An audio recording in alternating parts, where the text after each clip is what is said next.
One thing I really never understood about high school, even before that, they teach you about sexual education and having kids more than they teach you about money, which you need to raise kids. And a lot of people actually don't learn that early enough about money, just what it is and how understanding it the earlier on in your life will help you a lot.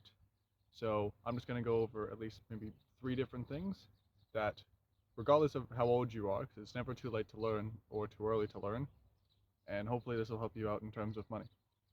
Now, the first thing you need to understand is money is everywhere. The world just runs on money, and you need money for rent if you're staying somewhere else, food, because you need that to survive. For basically anything, you need money. So, if you're ever somebody who is moving to a new place, you need to understand how much it costs and the budgeting for it. Like, okay, I'll use this for an example. You're moving to a new place. You need to understand how much your rent is, how much your groceries are, any other kind of daily, weekly expenditures that you have, mainly weekly expenditures, and then how much money you earn in a week for the job that you have, so that you understand that you have more money in order to pay for all those things that I just said before. Because if you work and then your expenditures are more than what you earn, that's not very good. That's going to kind of throw a wrench in everything. So understand that when you earn money, understand how much you're spending so that at least you're at least saving some form of money. Say you're spending 200 bucks a week and you earn 500. At least that 300 that can either go towards just saving a different account where you can spend it on other things like planning on going for a trip or any kind of other miscellaneous adventures, or when you decide to put it into an investment or anything like that. Now, like I said before, savings and investments. The best time to do this is when you're young. I'm 21 years old. I only just started learning how to do investing and stuff like that. Like saying a majority of the money that I have in my account, I took about 3/4 of that and put that into an investment, which is mainly so that I took that money and put it in an account where I can't touch it for roughly around 6 months.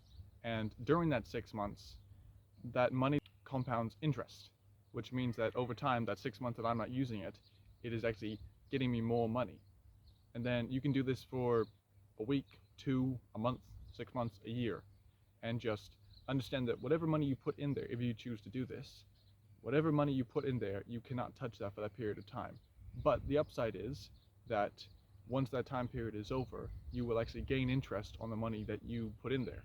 So obviously, this is something that I would recommend for people that do have at least a decent amount of money to just put a certain amount aside and put it in that for 3 months, 6 months. Just understand that if you know that you're not going to use that money, and then put it in there and then get that from it, because it's a really good thing.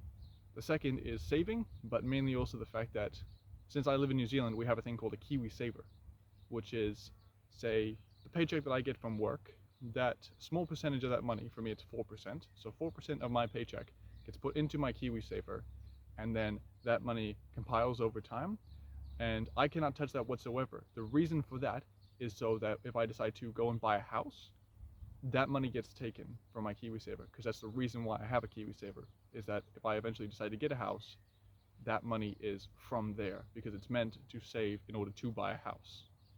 So again, the earlier you do this, I would recommend it, because the earlier you do it and getting a job and getting that percentage putting into your Kiwi Saver, the more money you'll get over time. And then the third final thing is just stuff that I think you should avoid, and just things that I don't think you should get into, but again, this is just my own personal stuff. You can do what you want. I'm just here to give advice. But mainly it's credit card debt is one of them out of the two. Credit card debt, just the fact that if you buy stuff, if you put money on your credit card and you spend all that and then you're in debt, that's not good. So if you do get a credit card, I would just recommend that if you take the money out and put it on your credit card, get it so it's an amount that you know that you can pay back. If you put like so much money on there and you know you won't be able to pay it back, that's you down the drain. That's you in debt. And being in debt is not good. I've never experienced it myself, but I know people that have, and it is a shit show and it is horrible. So I would never like wish that on anybody to be in like so much debt. So if you can have the money and know that you can pay it back, then that's all good. Just understand that when you're doing it, understand that you have to have the money to pay it back. And if you don't, that's not good. But if you do, that's fine. And then the second thing out of these two is just the buy now, pay later. Kind of the stuff with I don't know what it's called, but you like pay something. I don't know. I'll put it on screen if I can remember what the hell it's called. But basically you just pay in small increments over time instead of just buying out the entire product with like 1 wad of cash, which I can understand from a perspective if you want to like buy something that's $2,000 but you don't have that, so you pay in like increments of 250 until you get to the $2,000. But at the same time, it makes you over reliant on just understanding that you can just always pay in small increments instead of just buying something outright. So again, my own personal experience and my advice is just if you have the chance to buy something just in full, pay it in full instead of having to constantly take out this amount each week to pay off this thing. It's like, again, it's like paying rent, just more rent each week until you pay off that thing. And obviously it's a set amount. It's not just like continuous until you get to there. But still, it makes you over reliant on understanding the fact that you can just have small amounts of money just taken out of your account and you're just not bothered until it's finally done. But the thing is, more money can be taken out if you don't keep an eye on it. So I would recommend not kind of doing that buy now pay later stuff and just paying for it in full, but it has its benefits, but also it has probably its downsides too. So if you can do some like studying on it, some research, I would highly recommend it. But yeah, all in all, that's pretty much it. So if you are able to learn about money and just how it works around the world and credit cards and cash flow and just understanding that you need money, but also the more you understand it, the better off you'll be, then I would highly recommend it. So yeah, that's pretty much it. I hope you guys took something out of this, and I'll see you in the next one.